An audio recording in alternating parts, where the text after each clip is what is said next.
Welcome to Second Chance Youth Ranch TV. On this show, I have Dr. Cathie Dorsch with Commission Fields, ministering around the world, especially to our Jewish brothers and sisters. We'll be right back.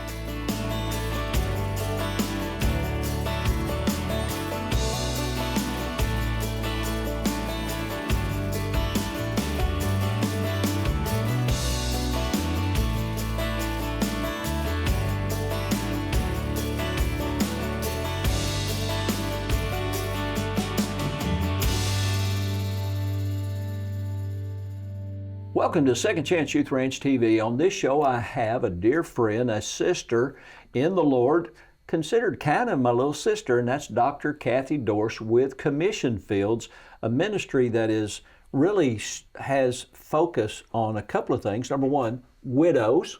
We do. We have a lovely widows group. Religion undefiled before God is taking care of widows and orphans, and our Second Chance Youth Ranch is doing the orphans. Our partnership with you and you with us, taking care of widows and ministering to widows. And then Commission Fields ministering in our Jewish community, not just in Arkansas, but literally around the world. Absolutely, and with special projects in Israel, which we love. All right, so Cathie, since I always do all the talking, I'm going to ask you to tell our viewers how we know each other. Can we go back into the archives of our lives? Was it the late 70s or actually the 80s? You became youth pastor when Agape Church launched, and we were in the strip mall off of John Barrow Road. Can I tell you how that happened? Okay. I was a volunteer youth minister for a number of years, and I was a volunteer youth minister, education or director for Sunday school in Southwest Little Rock, and the Lord just laid it on my heart, it's time to go. And so I had known Pastor Caldwell when he was at Life Unlimited in downtown Little Rock, the old Second Baptist Church, and I'd met him and attended a few times, and I knew he had a church on John Barrow and 630, and the Lord said, go over there. And I didn't know exactly why, but first or second visit I was there on a Sunday night. He ended the service. He said, before I let everybody go, I just want you to know we're looking for someone to work with our young people. He said, my son and his wife are dealing with the children and the teens, and I about come out of my chair. And I went up and I said, I'm interested in knowing more about what you're asking in regard to teens. And he said, well, talk to my assistant, which was Mary Kellerman. And so I called, and I think I talked to him later, and then talked to Ronnie Caldwell, his son, and I said, I'm interested in knowing more. He said, what are you doing? I said, well, I'm serving in a church. And they said, well, if you ever make your way over here, get back with me. Well, just a few months, 2 or 3 passed, and I was back on a Wednesday night, and once again, Pastor Caldwell said, we're looking for someone to work with our teenagers. You know, there were every bit of at least 10 or 12 of them. And you remember the old egg crates between where the church where met? The drum well was. Yep. And then on our wall, on a little room not bigger than this studio, adjacent there in the storefront, we did egg crates on the wall for soundproofing so the adult service didn't bleed over too bad. And so after service, he said, we're looking for somebody to work with teenagers. So I said, okay, well, where is Ronnie? So I stopped him. He said, well, when you get over here, let me know. I said, well, we're here. And he said, well, then let's meet. And so we sat down that week and we visited. And he said, well, why don't you just come talk to our teenagers Wednesday night? And so that Wednesday night, I talked to the teenagers. There were about 12 or 13 of them. And then Ronnie left the room and came back in. He said, well, I just talked to teenagers. They want to know if you'll come back next week. I never left. So that's how that all transpired, all back in 1980. Great beginnings, and we should never despise small beginnings. You know, that might have felt like a small youth group, but I can remember the sizes of those bays. If you had a dozen or if you had 20, it felt like the room was packed, and there was such energy then and such excitement for the Word of God in those days. And every great oak starts with a little tiny nut. A little nut that just hung on. Little tiny nut. Well, you're a great oak now, that's for sure, with all kinds of branches that come out of this amazing tree of your life and ministry, which has just been of enormous consequence here in Arkansas and Central Arkansas and all over the state. Well, when the Lord led me some years later to depart Agape, He placed this vision in my heart, and it was a wheel, the hub, and it had spokes, and that was speaking in schools, which I did hundreds upon hundreds of schools, camps, which I still do, books, which, believe it or not, Doc, I've written 2 books. And people are still shocked by that. Not surprised. And the only reason I haven't written a 3rd book is I'm afraid somebody will like it and they'll want me to go on a book tour, and I'm not leaving my Camelot. I'm busy doing that. And speaking in churches, conferences, etc. And so, kind of like a tree, we've reached out. Our roots are well founded in Jesus Christ, His blood, His grace, and His mercy. And you and I, over the years, through serving together at Agape Church, kids like you. We worked together at least a decade or more through, we did schools together. We had both, our teams that would do elementary and junior high programs together. I got a picture. We were at Rose City Elementary, Jailhouse Joe, Boxcar Billy, you, singing Little White Riding Hood. And what song did you always sing in those shows? The Greatest Love, Whitney Houston. Yeah. It's happening to me. And I got a picture, and I have us, we're outside there on the brick wall in the background, and I had hair. It was amazing. It was nice and brown. Those were the days. I got to tell you a funny song about it, because we did that Whitney Houston song in our little Say No to Drugs, and she is, Granny's the drug dealer that the bad guy's getting her drugs or whatever, and Little White Riding Hood has to say no to drugs, and so we would lip sync to that song, and it's so funny because in one little small town, they put up a picture of us all doing that skit together, and the comment was, and this lady has an amazing voice. She can really sounds just like Whitney. I've worked and worked to sound just like Whitney Houston. Well, at Agape, you had Kids Like You, which is still on the air. It is, and that amazes me. Reruns forever all over the world.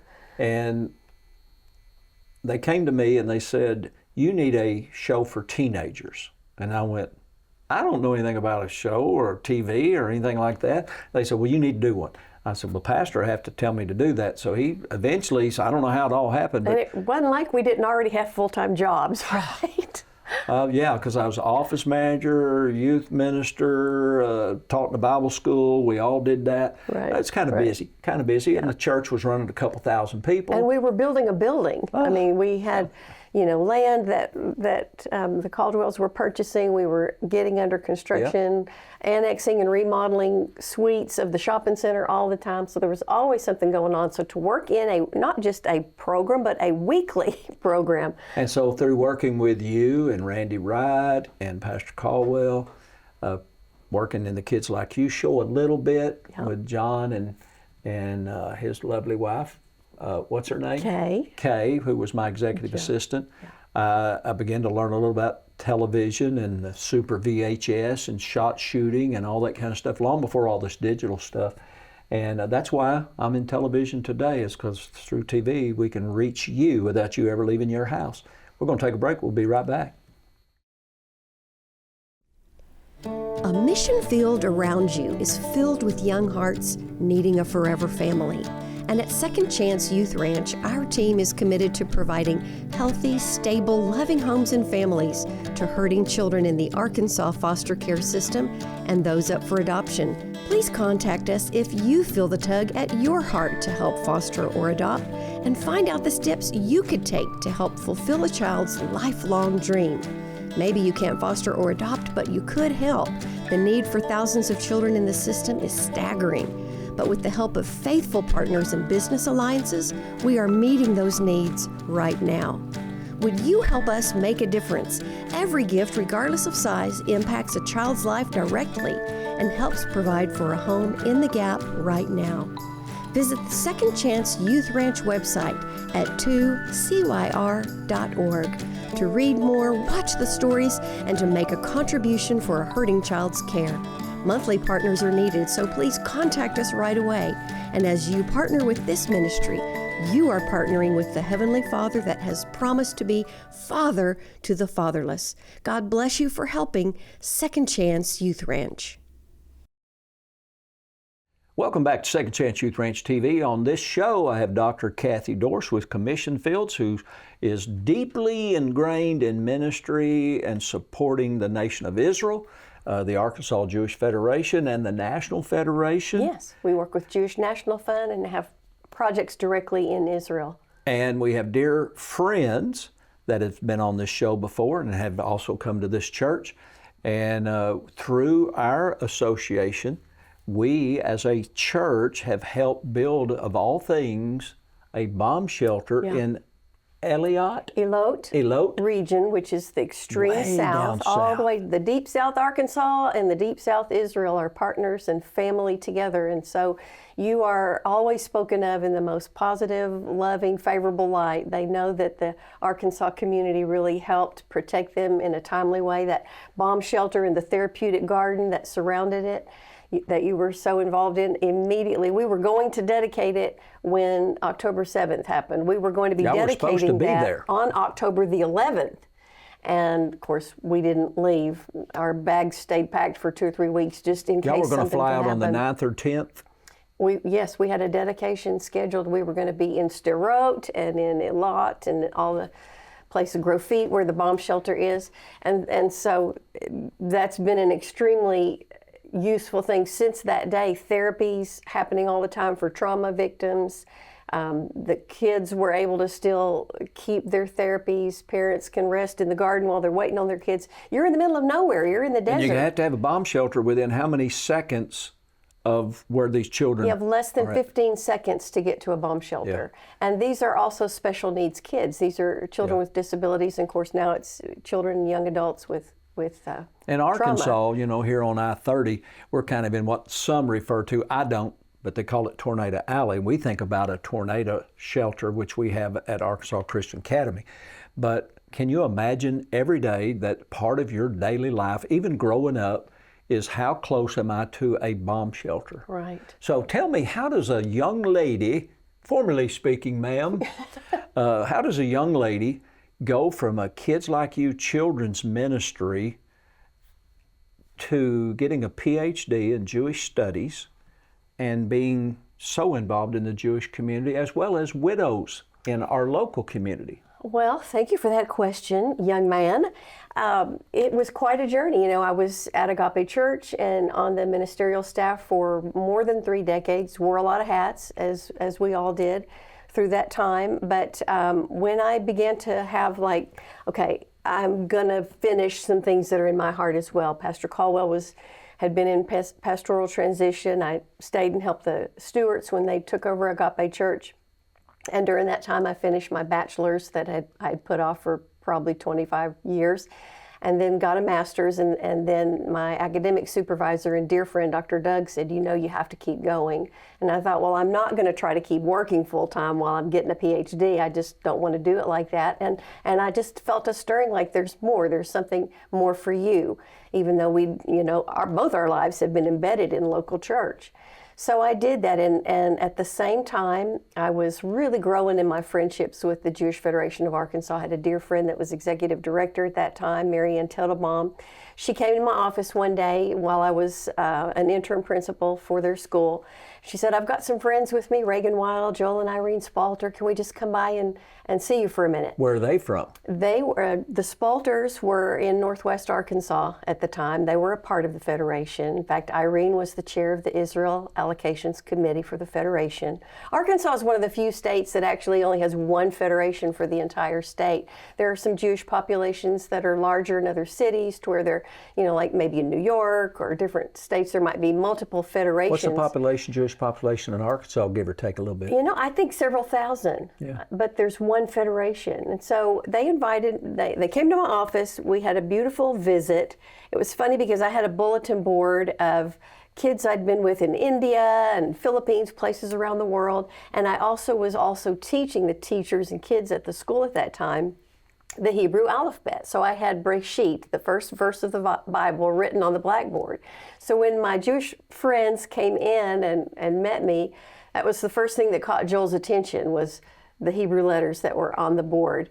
And so they were kind of, commenting on that. And Joel just looks at me and his Dr. Joel looks and says, can you read it? So I read it to him, and we had a wonderful conversation. That day they invited me to join them in Israel to dedicate another project that Arkansas had done, an emergency center in the Arava. You've been to Israel? Several times. Love it. Can't wait to get back. I just keep having these wars to have to get through to get back over there. But we went together, and that journey together in 2018, actually during the month of Adar, which is the month of Purim. The Purim festival celebrates Queen Esther, who intercedes at the behest of her uncle Mordecai, who has raised her. She's a foster child, you might know. He's raised her because she didn't have parents. Where can we find more about that? The book of Esther. In fact, every Purim, the scroll, the Megillah of Esther is read. The entire book is read in that festival, 3-day festival. All right, so give me a PhD synopsis for a poor little guy like me. What's the end story of what really transpired with Esther and Haman and Mordecai? What happened? Well, I tell you what, the Persian Empire, a region of which we are very familiar, Iran, was attempting to eradicate, exterminate, get rid of God's people, the Jewish people. That's what Haman wanted to do. And Mordecai intervened. He appealed to her for such a time as this.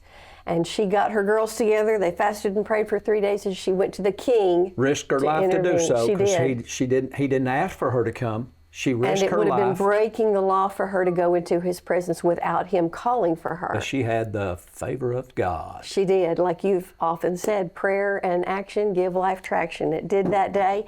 And they still celebrate Queen Esther to this day in the month of Adar. And the very individual that endeavored to destroy the Jewish community died on his own gallows. He did. What he had attempted to use to kill others ended up being the place his own life went down. Some translations say gallows, others it's not quite, it's more like a spear, if you will, a massive spear. Right. So pretty serious situation, which reminds us, don't mess with God's anointed.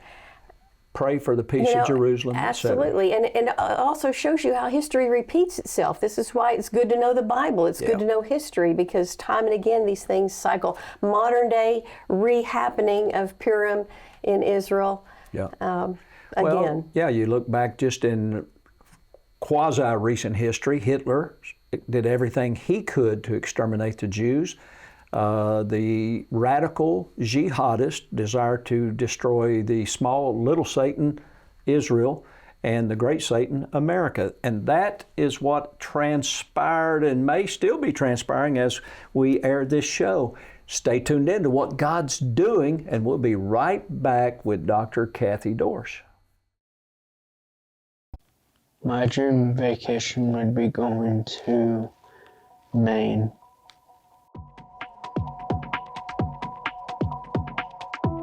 My name is Benjamin.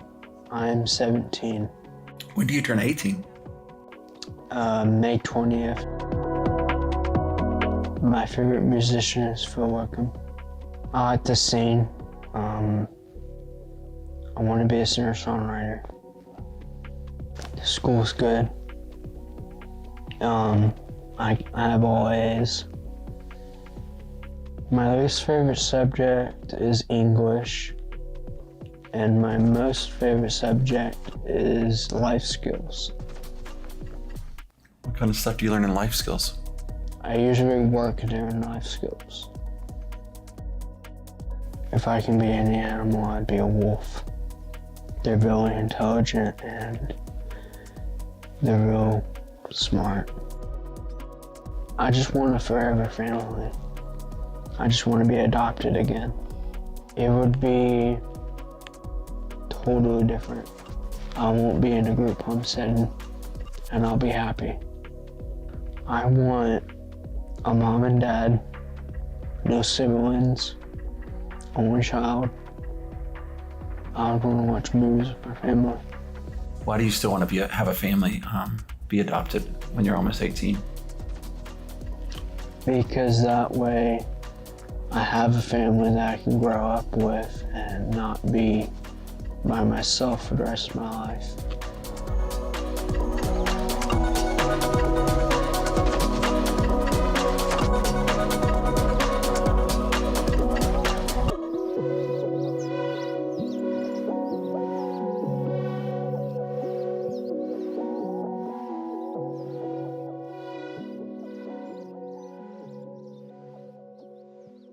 Welcome back to Second Chance Youth Ranch TV. Once again, thank you, Christy Irwin and DCFS and Project Zero for those wonderful, touching videos of children in waiting. You could be the answer to that prayer. This show, Dr. Dorsch, as you well aware, as the producer, is about fostering, mentoring, and adopting. And you say, well, then why are you talking about Israel and Christianity? Is because through Jesus Christ, we have been adopted into the family of God. And this show is about how you can adopt because of the grace of God and bring a child or children into your home and see their life change forever. Doc, tell me a little bit, what is going on with Commission Fields and our Jewish family in Arkansas around the world? Well, you know, I'd say from about 2018 to present day, anti-Semitism around the world has gone through the roof. I mean, not just 50, 60, 70%, but 300, 400, 700% in some places. From the river to the sea, when that is chanted, what does that mean? It means we want you eradicated from the Euphrates River to the Mediterranean Sea. Everything in between, Jewish people no more. That little sliver. So, you know, most kids, and this is why Holocaust studies is so important, most kids nowadays and even college students don't even understand how to define genocide. Yeah. What is a genocide? Well, the Holocaust is an example. When you go after a specific people group to eradicate, to exterminate, and that shouldn't be, and it shouldn't be, you know, as Christian Zionists, we believe that the Jewish people have a right to dwell securely in their own communities, in our country, and in their ancestral homeland. Where'd they get that homeland? Where'd that come from? Well, I'd say straight from God. In fact, you know, one of the things that Christians we really latch onto is in the writings of Prophet Jeremiah talk about the new covenant. You know, 2 or 3 times in that same space of chapters, Jeremiah 31, 32, 33, God actually says, talking about his land and his people and the covenant that he has with Israel, he says, if the stars and the moon and the sun and the natural order that I've established in creation, if that goes away, then I'll drop my covenant with Israel. Oh, but if they don't go away, then I won't drop my covenant. So, and he says it he has the prophets say it repeatedly. And we have a tendency, you know, this is the danger of what you and I have discussed, replacement theology that is unfortunately rising again in our country, in the pulpits of our country, thinking that the church, and because of the nature of Jesus Christ, I guess even just forgetting his Jewish root, his ancestral homeland, and thinking that the church has entirely replaced God's people. That means you're leaving the literal of Scripture. But and Romans dispels that. It absolutely does. How do you twist your theology when Romans says when the time of the Gentiles is fulfilled, all Israel will be saved? Well, and it actually, Paul makes it very clear that if the root is holy, the branches are holy. And don't let the branches boast against the root. And the wild branches. We, Protestants, are the wild branch that have been grafted in. And sometimes we're more wild branch than we realize. Yeah. So we very much respect the right of the Jewish people to dwell securely in ancestral homeland Israel. Eretz Israel has always had a remnant of Jewish people from the time of Abraham. Even during the seasons of exile and captivities, there always remained remnants. And the Dead Sea Scrolls were the perfect proof of that. All right, so let me just lay this out here. This may be too simple. I'm an Arkansas fella. If I were giving, you know the grammar, make your own up, I do. If someone gave me land, they had title deed to it, they gave me land, and I was living on that land, and then somebody comes along and for whatever reason, circumstances drove me off the land that I have title deed to, and I wasn't there every day for a decade. It's still my land because somebody gave it to me and I have title to it. Why can't I have my land? Well, somebody's there. Well, you're not allowed to be there. That's mine. If you own it. I mean, that's exactly why God told Jeremiah to buy this land, even though the people were going into captivity at that time. Buy this land, you're coming back. Yeah. So even when there was a diaspora, God intended his people. And he says, this is my land. He calls it his land. He says, this is where my eyes are continually. This is the apple of my eye. He speaks that way of his people, but he also speaks that way of the land. So what we do as Christians for the land means it carries a blessing. Yeah. It means you're obeying God. You're doing something to steward what he has in his heart for All us right, to Christians, steward. this is a loaded question. Never ask a question you don't know the answer to. When Jesus, the Jewish Messiah, who is the founder of the Christian faith, if you will, when he comes back, is he going to touch down at Pedjim Mountain? No. Where's he going to touch down? The Mount of Olives. And where he are all departed those olives from. at? Where's Mount of Olives? In Israel. Oh, no. In fact, it'll just be a little short walk for him to be able to go from there to the eastern gate that has been sealed for only Messiah to be able to enter. Only the king was to enter through that particular gate that's been sealed up for when he comes, what we would call his hundreds of second years. coming and establish his kingdom for a period of time on the earth, which all denominations don't agree in. We refer to it as millennial reign. Where will he reign from? Little Rock, from the capital? Where's he going to reign in this millennial reign from? The capital, Messiah's capital, is Jerusalem. My goodness, this seems so controversial. You wouldn't think that saying something like that, but if you read the Bible and believe it, believe what it says, even the pattern of Torah, the first 5 books of the Bible, Moses' writings handed to us, we understand that God created this land and his people have been a prophetic timepiece in the earth.